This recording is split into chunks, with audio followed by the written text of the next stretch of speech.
webinar. I think we still have some people jumping on. We're super excited about tonight and that we have had so many people register. It was a great turnout for this. So I do want to allow a few more people to hop on while I take care of a little housekeeping for the webinar tonight. Tonight's webinar is entitled Straight Talk about the New Patient Pre-Party, Productizing Your Services and Achieving Practice Success. So what's that all about? I'll tell you in just a minute.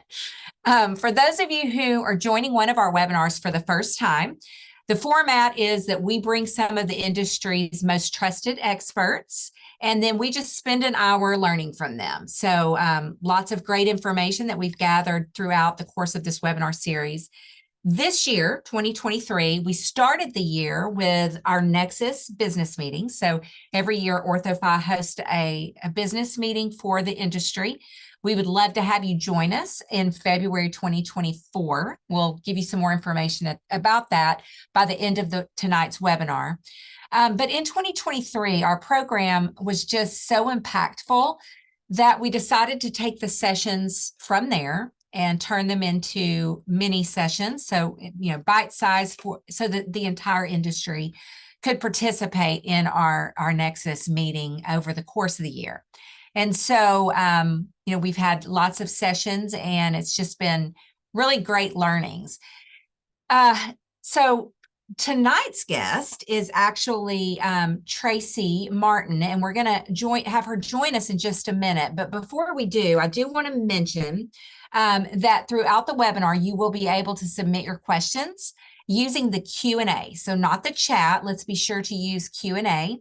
Be sure to add those questions. And I think we will have about 5 or 10 minutes at the end of the webinar, hopefully, to get some of those questions answered. If not, we will be sharing them with the consultants that are joining us tonight. And they will get some answers to you. So we'll share answers with you no matter what. And a recording will be shared of this webinar later on. So if you need to, bring some of your other team members in on that. So Consultant Tracy Martin has been a longtime advocate for OrthoFi, and she has recommended us, to many of the practices she works with. We love working with Tracy and with Tracy's clients. My guess is that most of you know her and that you may have even heard her on the webinar that we did with her earlier this year as she presented the presentation that she originally did at Nexus. It was great. If you didn't catch it, you can go back and review any of our webinars from the OrthoFi website.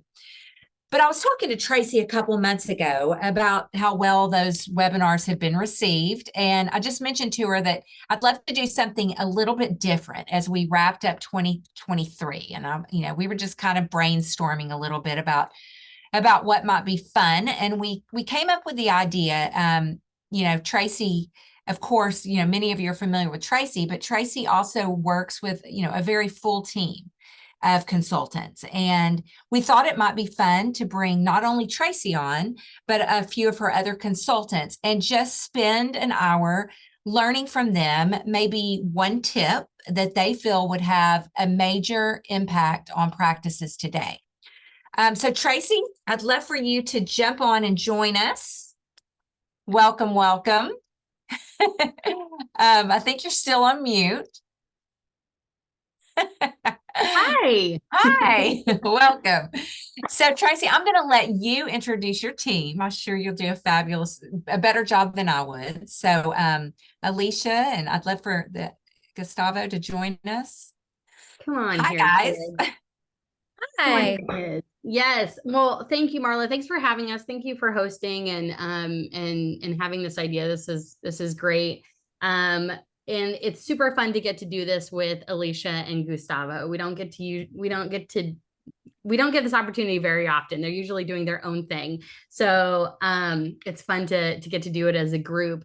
And as we all know, everything that we do in any projects, in anything in life, really, everything is always better with multiple views, perspectives, and brains on it. So I think doing even just an hour here talking about 3 different tips that or strategies, I think that would work well in the practice.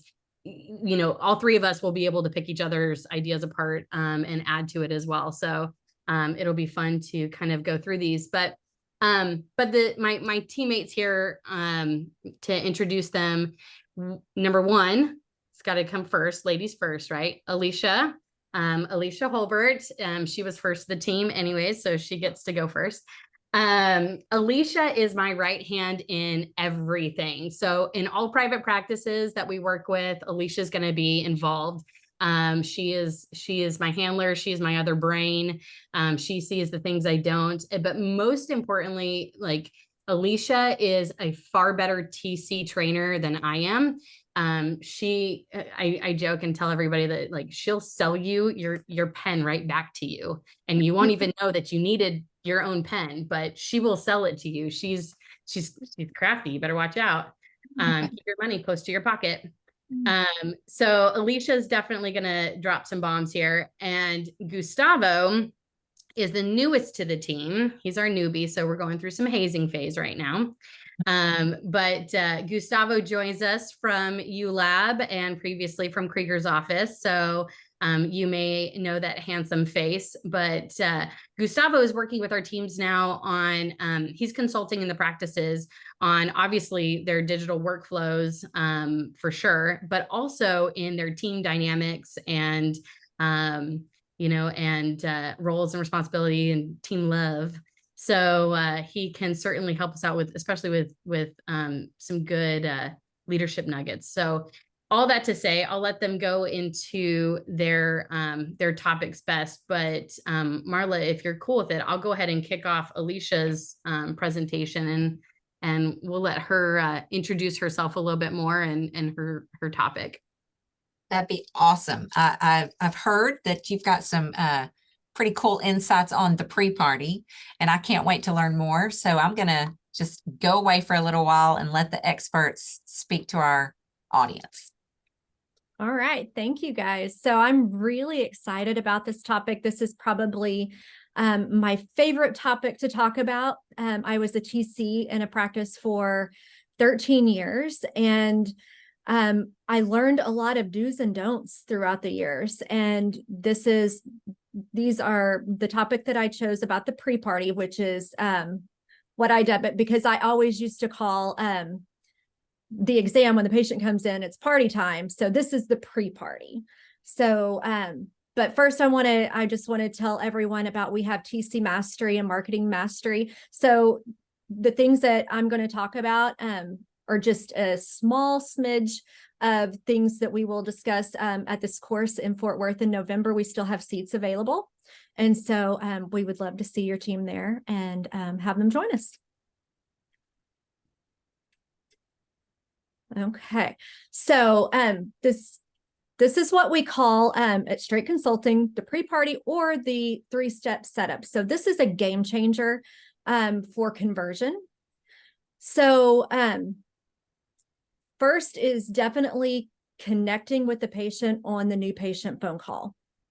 And so we are imprinting on them. We want them to remember us, because patients are now seeing more than one person. They're pragmatic. They are going to go out and shop, and we want them to remember us. So the first thing in the 3-step setup is the new patient call. The second thing is going to be your insurance call. I'm going to go more in depth with that in just a second. And then the last thing that sets us apart is making an outbound TC call 24 to 48 hours prior. And so the goal to this process is we treat them like Skittles, which is we throw in a blue Skittle, even though that's not in the original colors. So think of them as, when they first call in, they're blue, they're cool. And then throughout this 3-step setup pre-party, we want to get them to red. We want them to be 80% ready to buy before they ever show up. And so that is taking us through the 3-step setup. Next slide. Okay. So with the new patient call, what I highly suggest is not entering it into the system as they call in. Definitely use a new patient call sheet.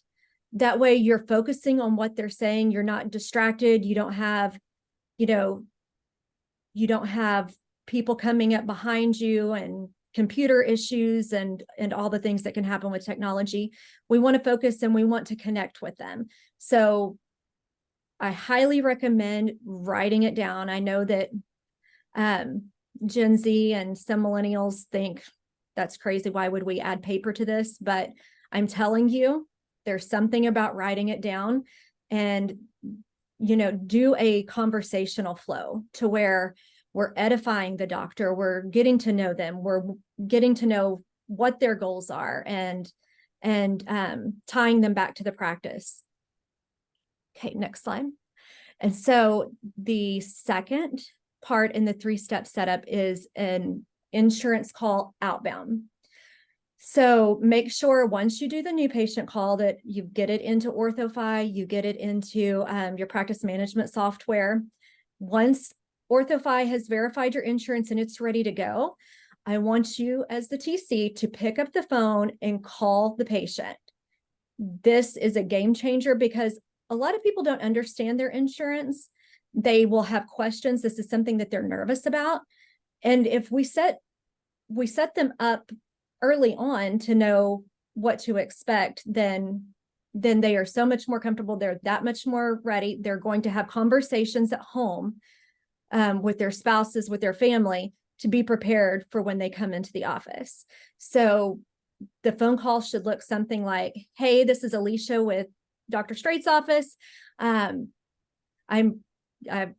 was able to verify your insurance. Great news, you have $1,500, that we can apply towards your benefit. What you just told them is they have a $1,500 gift card in their back pocket and they can spend it. And that this opens up the financial conversation early. And we know any reservations that they have or concerns that they have, and we can answer those before they ever come into the office. And so those conversations can go on at home before they ever come in. Step 3. Step 3 is a non-negotiable for me when I coach this to the TCs and I coach this in the office. This is you calling out, you're doing the introduction, you're asking warm-up questions.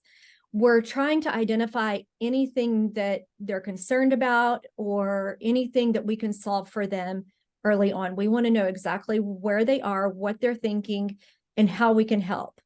And so, and it bonds you to the patient and to the parents. And so this is a game changer. You will see conversion go up if you do this step. So we go over the overview of the appointment and then you trial close. And so it's nothing super salesy. It's just like, hey, just so you know, we have time and we can go ahead and take the next step to get started for Tracy whenever you're in the office tomorrow, if that's convenient for you. And then pause. And then at that point, they're going to tell you whatever concern that they have. This is where they'll say, well, we want to wait until after we get our tax return, or we want to wait until after vacation in 2 weeks.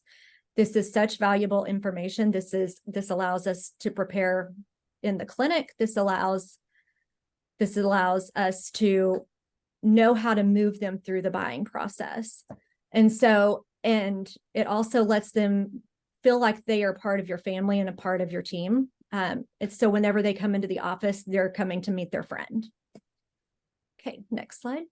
So if we do this 3-step setup and the pre-party correctly, we should have moved them with the new patient call from blue all the way to the insurance call, where we're letting them know, hey, you have a great benefit, we can use that.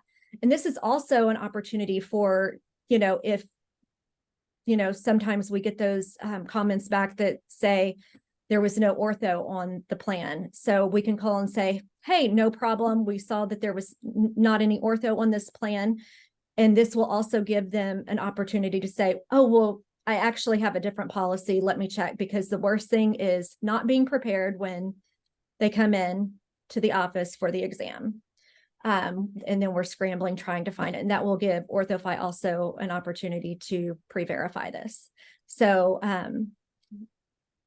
it makes us look super prepared, but it also eases any concerns that they have about what insurance will cover or won't cover, and it will open a financial conversation. And then the last thing makes them to the red is the TC call that tips it over the edge. You're their friend now, and they're ready to just come in, and we just tip it over. Doctor comes in and confirms, and it's showtime. Boom. So, yeah. Boom. Oh. So that was awesome, Alicia. I think we were originally going to save all the questions to the end, but I think it seems a little more relevant to go ahead and ask you a couple questions now. We did have a question from the audience about how does the insurance call to the patient look if the patient doesn't have insurance? So we want them to feel like it's completely normal, and we don't, that's a big worry is, how much is this going to cost? I don't have any insurance. It's not going to cover anything. So you would just call and say, hey, this is Alicia with Dr. Straight's office. We were able to look into the insurance that you gave us. It looks like there's not any ortho coverage, which is not a big deal. We have tons of patients that don't have ortho, but we do have very flexible financial arrangements, and we will work with you and do whatever we need to do to make this happen for you. Yeah, it's so important to get the financial options, letting them know those are coming. Yeah.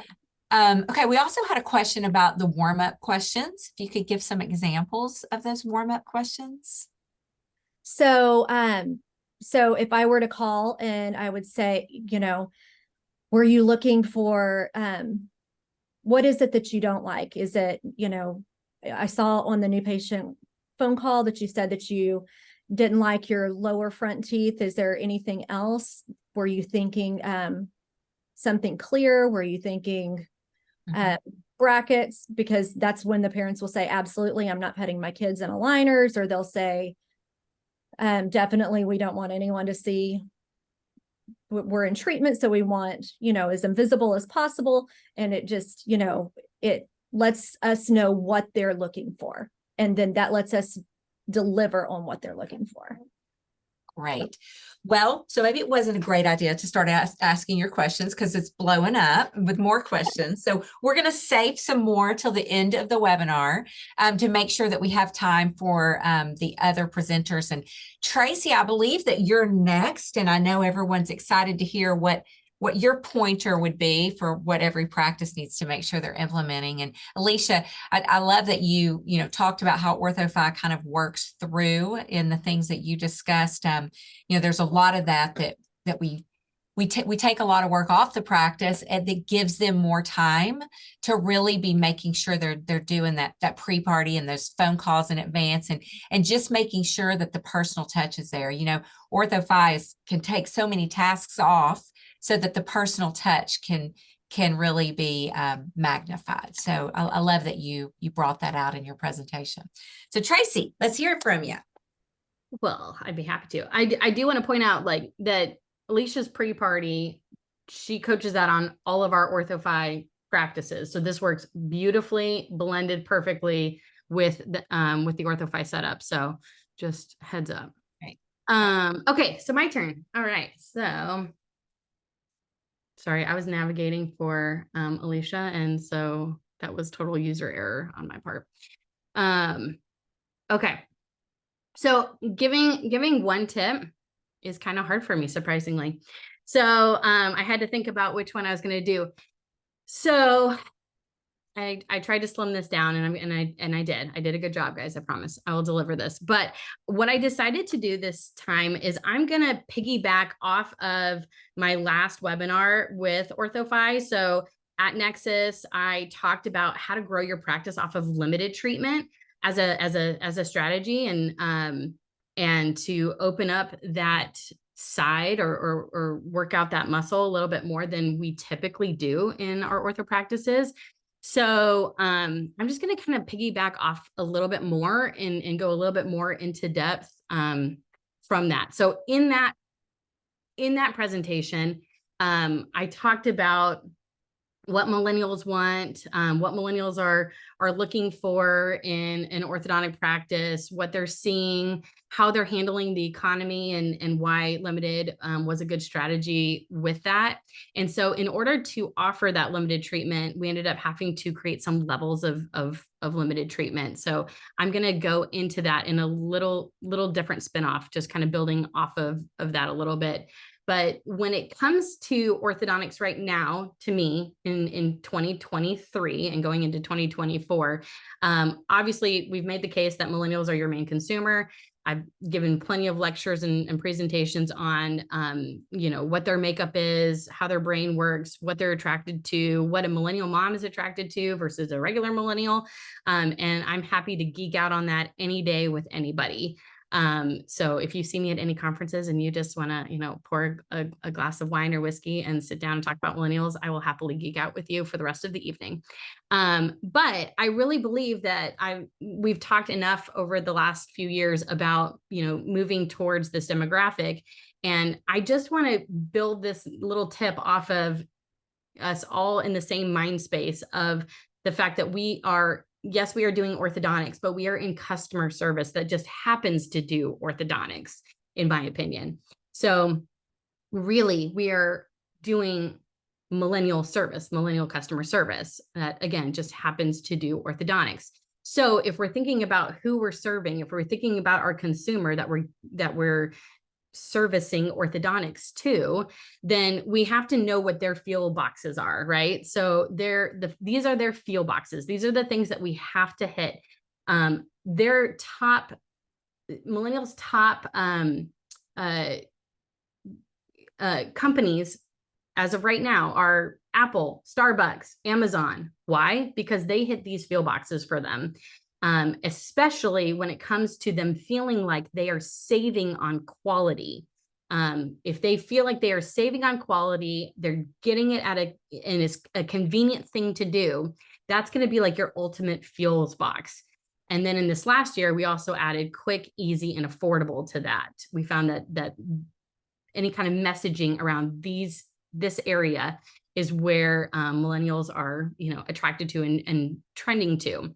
So I won't completely geek out on all the different ways to hit those feels boxes, and especially when it comes to your marketing, because this is about doing one tip. So one tip I felt like my tip for you guys would be to get naked.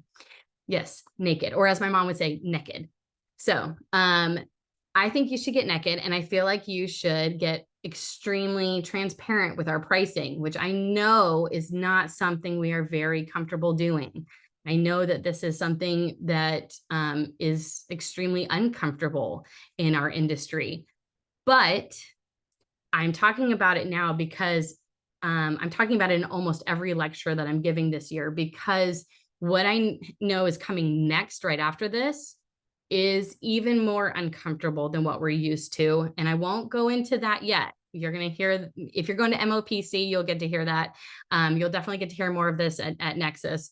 So I'll go into what's coming down the pipeline for us, in my opinion. But right now, I need you to get at least 50% comfortable with the idea of getting naked. So I just want to say that word. So people are already getting transparent with their pricing. And this is what that looks like. This is orthodontic led, or an orthodontist led. This isn't just, some crazy off the shelf thing. And so in order to do that, I wanted to just give you a couple practical tips here on how you would even go about doing that if you wanted to entertain this idea.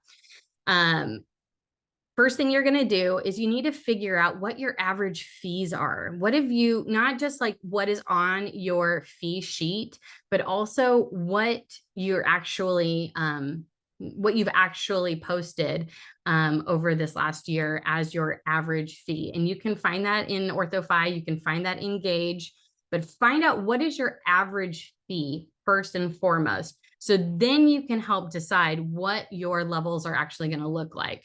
So this is a little bit more developed version of when we were talking at Nexus about doing that limited treatment. So let me just kind of touch back over this with us a little bit more. So when I say getting transparent with our pricing, I would create a graphic something like this. This is just my idea in my head, right? This is what you should look like. Definitely work with your graphic designers on this. I literally made this on Canva. So that way I could give you an idea of what I think it needs to look like for your consumer. Definitely get it as sexy as you can make it. But the point of it is we have 3 different levels, and we're asking the millennial consumer to choose what do they want to achieve? What is our target here? Are we going to work on our anterior uppers? Are we going to work on our upper and lower? Or are we going to do the full meal deal? Are we going to do upper and lower? And as you can see how we've kind of written this out here, like in our bullet points, that they get retainers with this, that they know that in these first 2 levels that their bite may change, and we're not going to be responsible for that because we know we've seen the Karens in the past. Sorry, Karens, on here. I did not choose that stereotype.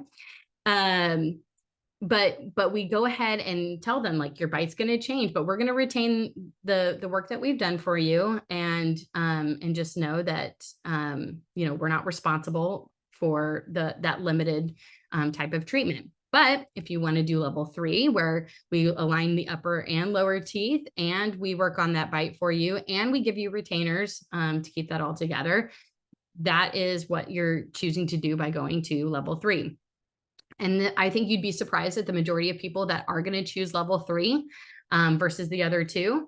And I also would challenge you to welcome people into your practice that are interested in level 1 and level 2, and give them the opportunity to consider level 3 once you've explained the pros and cons of each. So it's also a way to get them in. But I start my pricing based off of my level 3, and I do that off of that average case fee, and then I'll go ahead and create my level 2 and level 1 off of level 3 being the first one that I've done the price point on.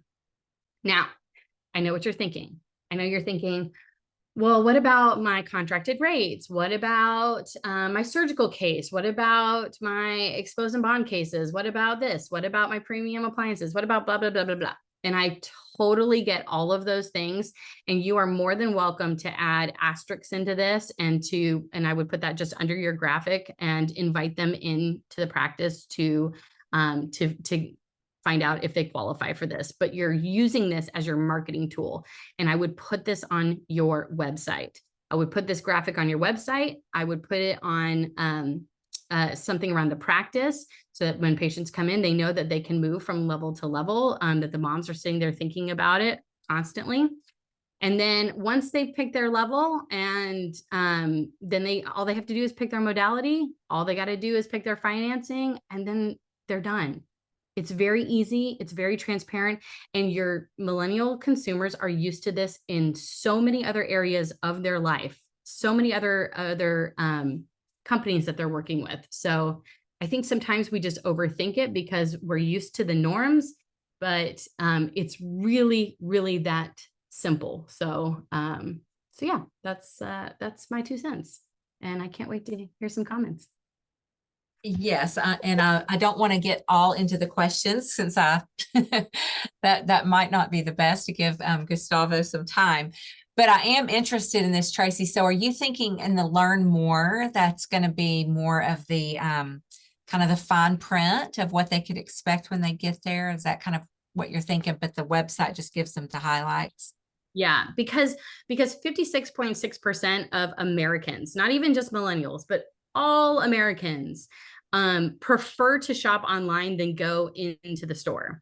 So why would we not start looking at bringing that into orthodontics? Hint, hint, that's what's coming next. So so we start by being really transparent about our pricing, and we put that on our website. And don't get me wrong, I've got lots of doctors who say, oh my gosh, Tracy, like, I'm not going to do that. Then dude down the street knows exactly what I'm charging. And that's scary.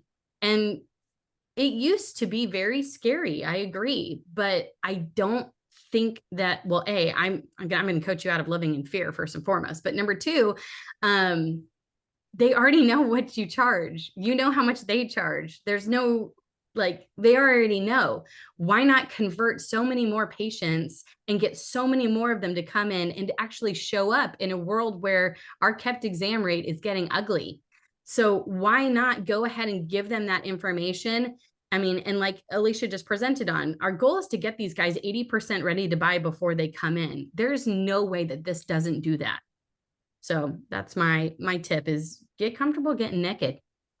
And just to kind of go on that just a little more while we're on this topic, when they come in, so have they kind of already chosen their level, or do you always start with the upper level? Like where are we going when they actually come in? Yeah, great question. So to Alicia's point, on my call, I'm on my new patient call and on my TC call, I'm going to be asking them, hey, have you been on our website? Because they have. Because your patient has gone, or they're going on 2.5 consultations, and there's no world where they didn't go on your website before they came in. You don't go to a restaurant without checking on it first, right? Like we don't go anywhere without checking the reviews or looking at least at their website. And so you know that you're another tab on their browser anyways. So why not have this graphic on there so that they can go ahead and get an idea of which level they might be. And this is a great conversation starter. And if they haven't for some crazy reason, or they're, saying that they haven't gone to your website yet, then you invite them to say, hey, before you come in, I'd love for you to check out our website. On the services page, there's this cute graphic that goes through level 1, level 2, level 3.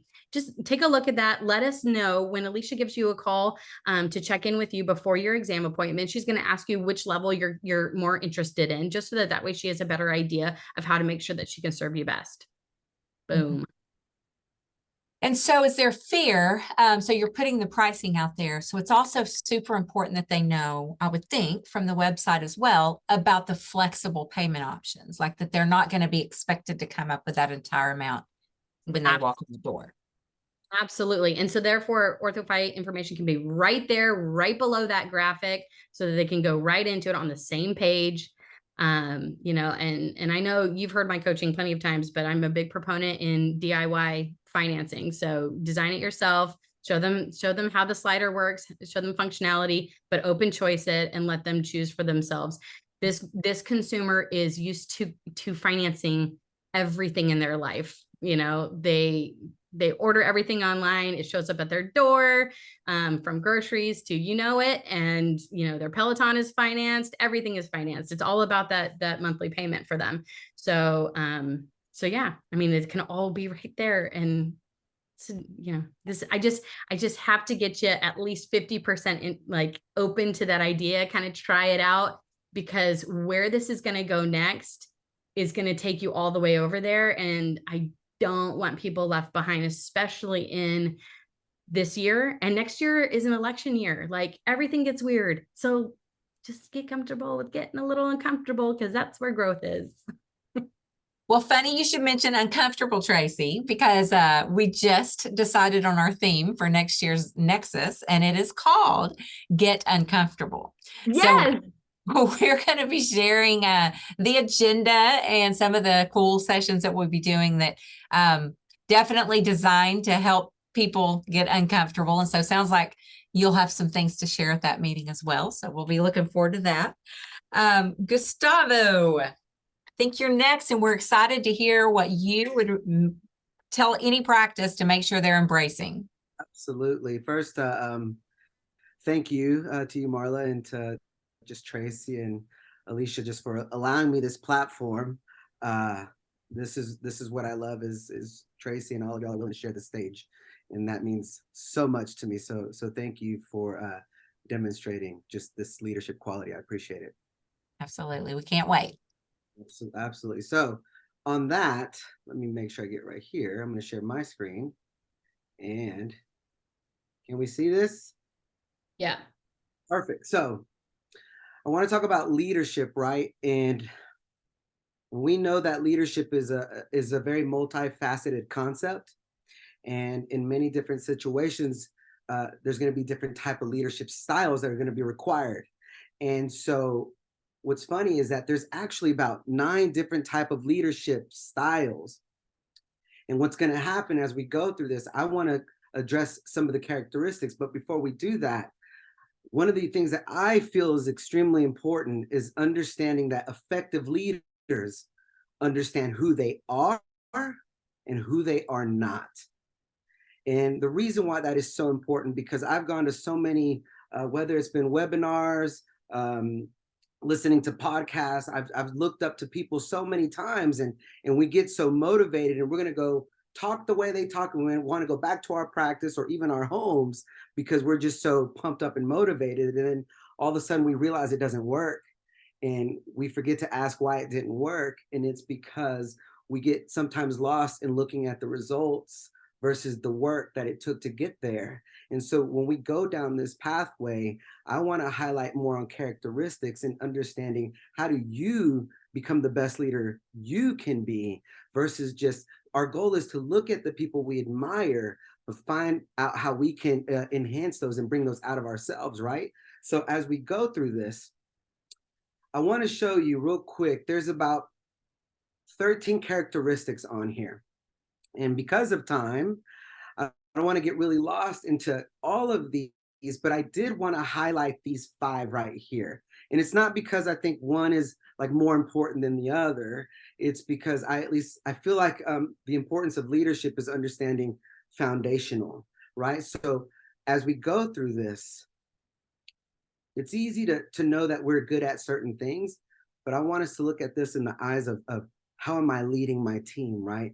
So the first thing that I want to talk about is self-awareness. And I think self-awareness is so important because when you're self-aware, you're gonna do your best on being mindful of your presence, weaknesses, strengths, and actions. When we walk into a room, are we aware of the energy? Is it being lifted, or is it draining down? Because sometimes we walk into rooms and we don't know how we're affecting the atmosphere in our teams. And what's crazy is that about 89% of the population feels that they're self-aware. But in fact, studies show that 10 to 15% of the population actually is self-aware. And I know we got the 15% on here, so we're good. And so what's funny is that we're taught our whole lives growing up as children to suppress our emotions, to hold it in, be quiet, don't be loud, keep it to yourself.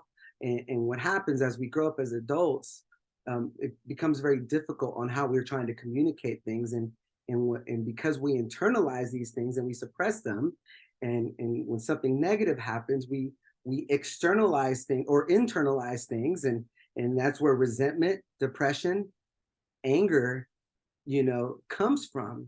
And then when we do decide to externalize these emotions, then what happens is we become blaming we start blaming other people, we discount other people, and at times we have the characteristics of a bully.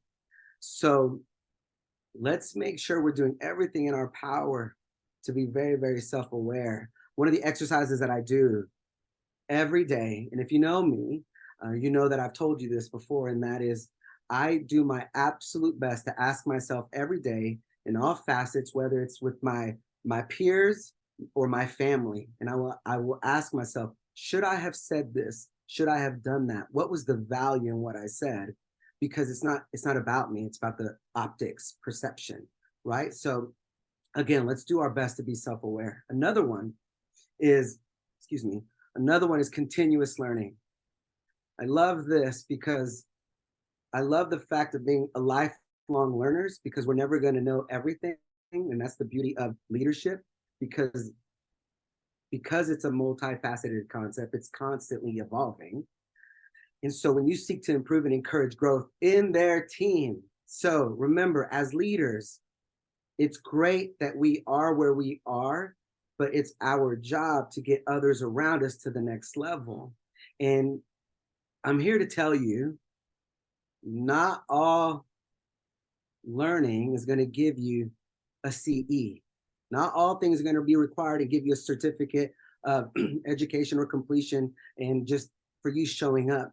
A lot of successful people have gotten to the next level that they got to because when the lights were off and when practice was over, they were still practicing. And so I'm a believer of for me, I like to do these kind of things and read and find out how I can be better without having my hand out. And I recommend being in an office and in your practice and find a book and encourage your team to read this book with you. And for those who say, and forgive me, but for those who say, are we going to get paid for this? Just keep it moving, because not everything is about you getting paid. It's about you going to another level, because what we're trying to do here is not only teach you how to be a benefit to the practice, but a benefit everywhere else you go.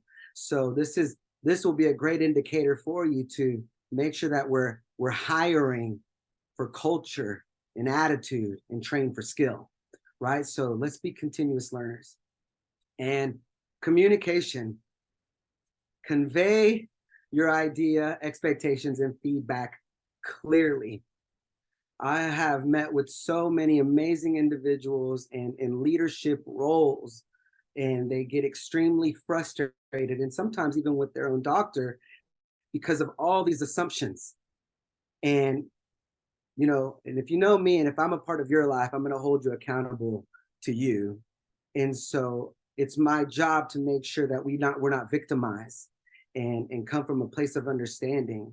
And so when I'm talking to these individuals, and then they go back and communicate to their doctors or to their team members, I end up getting the call back, wow, thank you so much. That's what I needed to do. So, and remember, unvoiced expectations are always going to lead to frustrations. So let's make sure that we're constantly communicating with each other. I love this one because empathy, Stephen Covey in 7 Habits of Highly Effective People, he says that we need to seek to understand and then be understood. And I'm here to tell you, for some reason, this is where we tend to have dyslexia. We tend to flip that sentence around, and a lot of the times the reason why we're not able to break through on an individual is because we're so focused on making sure we're understood, and then I'm going to take the time to understand. And then we wonder why we don't get anywhere. And that's why it's extremely important to seek to understand, then to be understood. And inspire.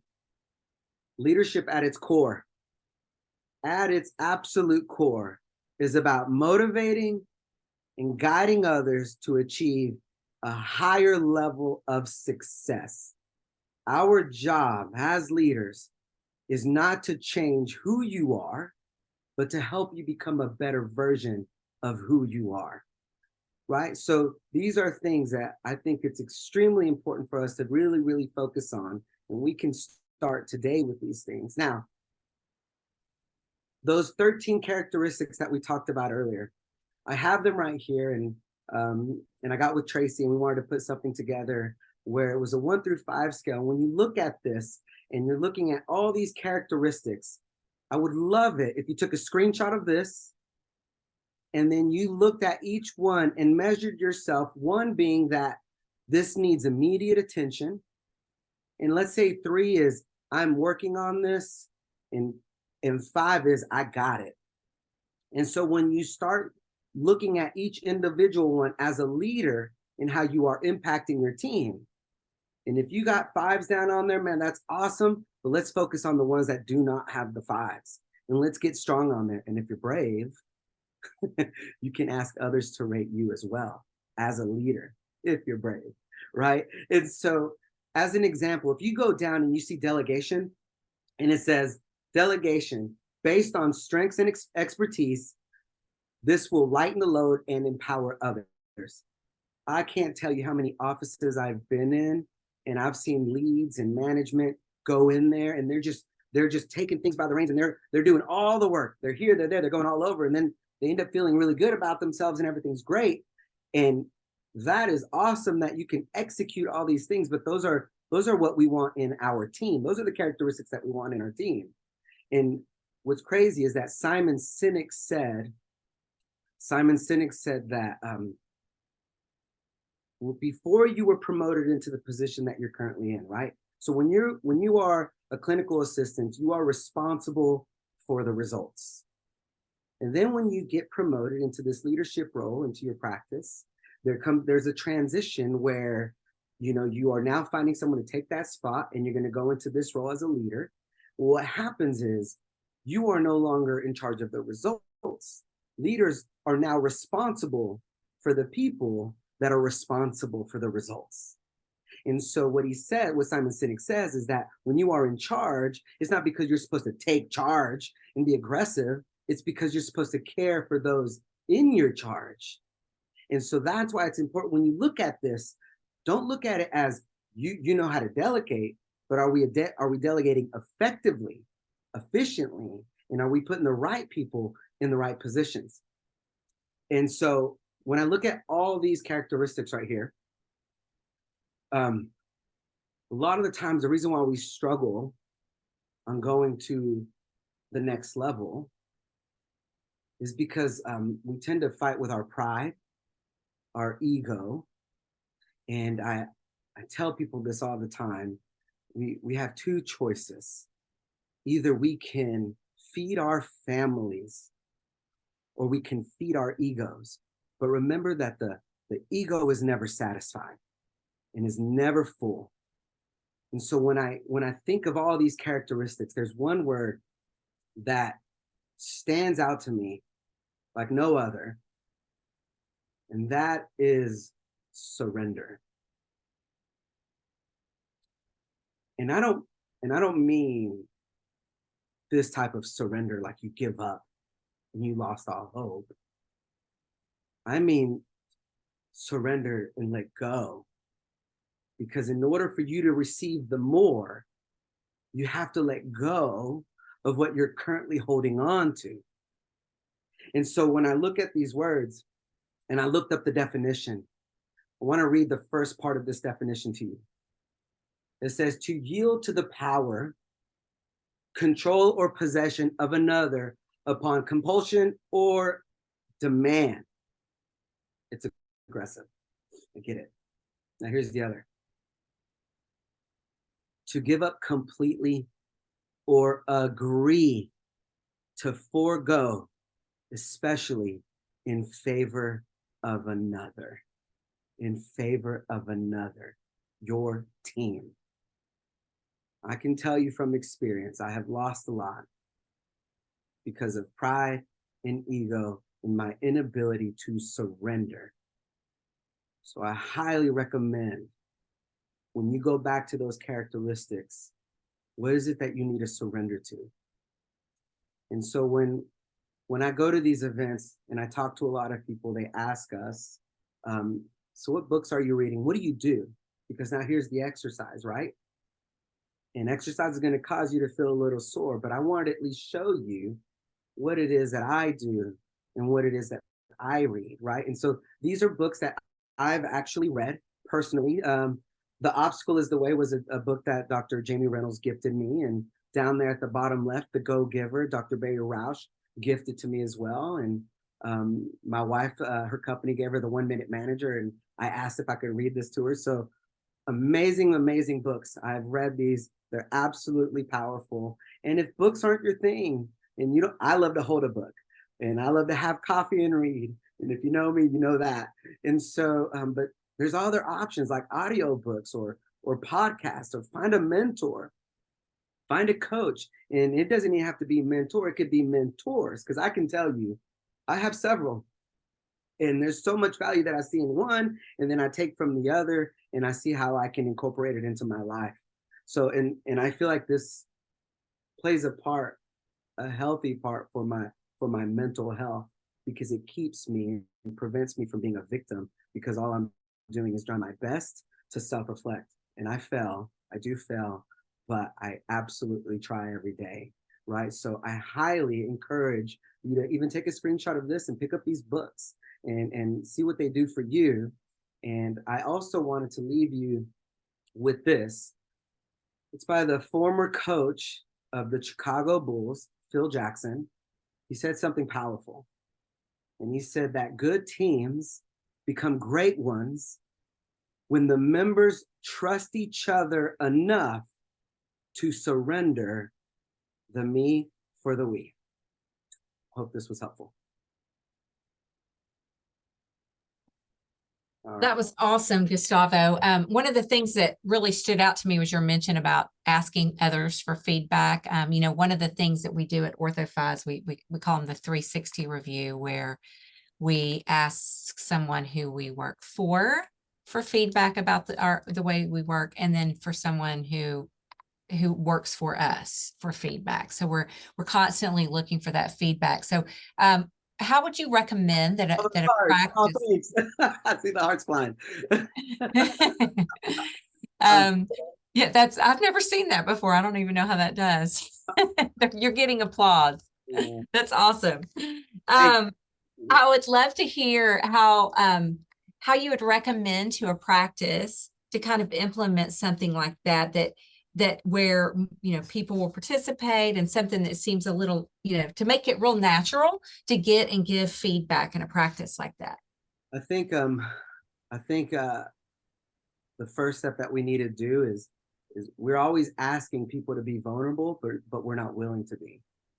And so one of the things that were taught to me is I do my absolute best to create an environment where there's just freedom from fear of rejection, fear of humiliation, fear of losing your job, because we're just going to be transparent.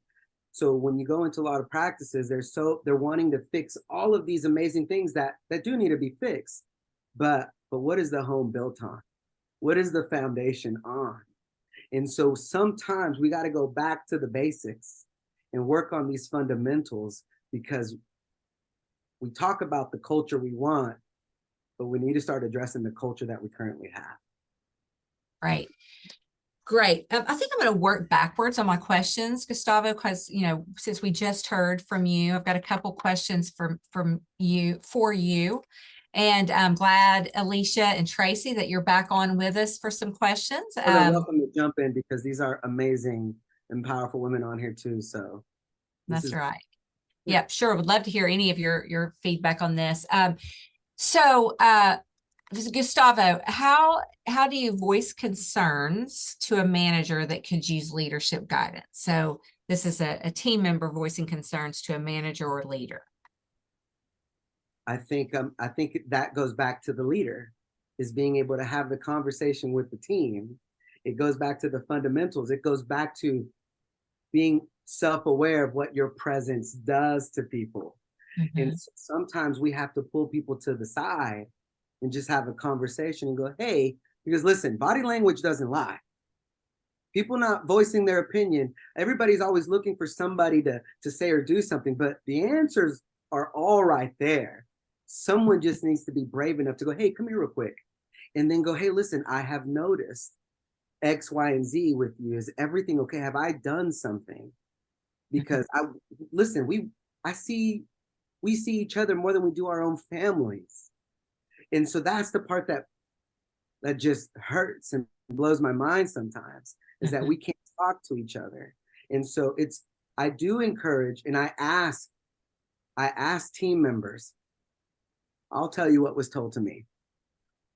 When I was upset, and this wasn't in the workplace, but when I was upset and I needed to voice my opinion, I was ready to just spit fire. And then this person told me, hey, before you say anything, can I make one request?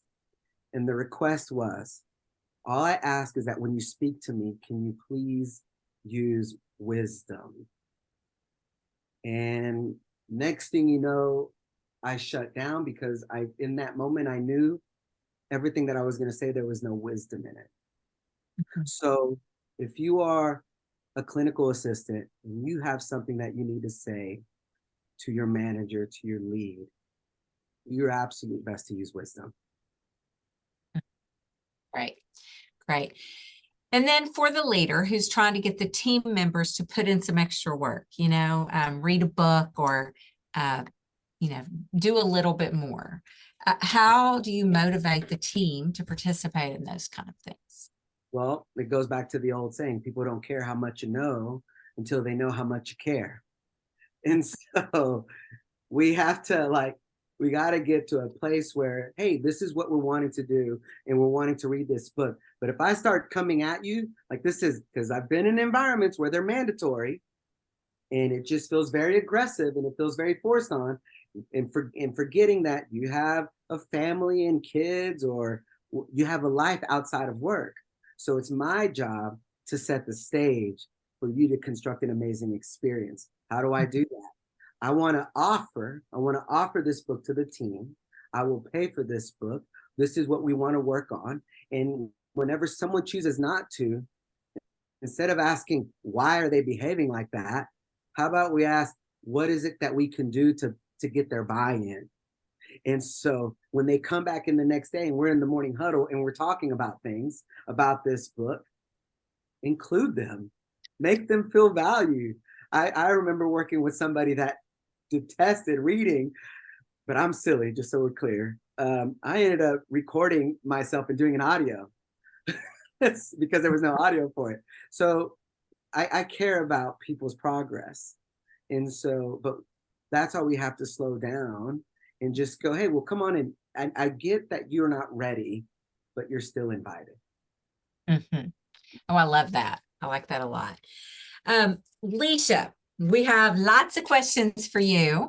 A lot of them are kind of around, the calls and making the calls. So questions about, let's just start with, what time of day do you feel is best for like the pre-consult call? So really any of the calls, what time of day is best to catch someone? Because there's also the question of, it seems like no one answers the phone. So how do you actually get these people on the phone? So I like to try them 24 to 48 hours. I do more 48 hours because if they throw in a surprise insurance or a surprise question that we need to find something out for them, it gives us time to be prepared. But I always try the call first. If they don't answer, then there's a couple of different ways that you could do it. I coach TCs to do TC call videos, video yourself calling and giving all the same information that you would on the TC call. You can also do it as a Loom. Mm-hmm. It's an app and it screen records, and you can walk them through your website, introduce yourself, give them all of the information that they're going to need, and then just shoot them a text or an email, but usually a text, and just say, hey, I just sent you a quick video. Once you watch it, just call me back or message me back if you have any questions. And so it's not really as much about catching them on the phone. It's about getting the message to them. Exactly. Ideally, we would want to catch them on the phone just so we can have that connection with them. But if you do a solid TC call or TC video or a Loom, then they're going to feel connected to you. And then if you do the Loom, it also shows you that they've opened it. Mm-hmm. And so that's a favorite of mine. Yeah, I know those video calls. We've had Janelle Baum on with us before, and she, makes the video super fun. And she was actually at Nexus and did a webinar talking about how the videos can make a big difference. And in this world where everyone's not answering the phone, that sounds like a great option for that. There was a question about why 3 separate calls. Like, why wouldn't you combine some of that into one call? It seems like a lot of calls. It does seem like a lot of calls, but it also opens up a financial conversation. I'm actually okay if you want to combine the insurance call with the TC call, if you're limited on time, but it just lets them know that you're super prepared, that you're on top of things, that you've done your due diligence and you're prepared and you have everything ready to go for them. Right. Okay. And ideally introduces you to multiple people on the team too. Because it's not just one person always making the calls. Yeah. Because if you had a great new patient call, and then you have, Jennifer calls and goes to let you know what she found out from Delta Dental about your insurance. And then, and then Alicia calls 2 days before to say, hey, I'm your person, then it's like, holy crap, they have all these people like working on me. Like, yeah. just I'm waiting to see me. I'm VIP. And that's exactly what you want them to feel like. I love that. This question was probably meant for Alicia, but I know Tracy's going to jump in. The insurance call may raise questions regarding treatment fees. How do you pivot so that you're not giving them the price over the phone? Did it, girl. You don't. You give them a range, be as transparent as you can, ease their worries. Because, you know, I was the TC, like I said, for a very long time, and people would come in and I didn't, back in the day, I didn't do the TC calls. So people would come in thinking our brace is 10,000, 14,000. And I've thought we could have saved them a lot of worry had we just talked on the phone about it, because it's not in that range typically. So you can give them a range. You don't have to diagnose or give anything solid, but they just want to know, you know, kind of what they're working with. And this lets them, this hopefully prevents them from having to go home and talk to dad or spouse or mom, because we were transparent in the beginning. So I would hang up the phone and I would say, okay, to my husband, this is what we're looking at. This is what our insurance is going to pay.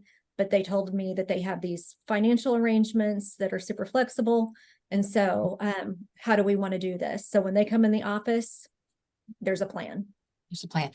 Yeah. So we usually end this right at 9. We are just a little bit over, but there is a question about insurance verification, and I want to make sure that we get to this one. There's the question that a lot of patients just wait till the night before to complete their forms. And I know that OrthoFi helps with that some, because we send the forms out in advance and we send reminders. But even then, even practices that use OrthoFi don't always get the forms in advance. So I'd love to hear your thoughts on how to get those forms earlier.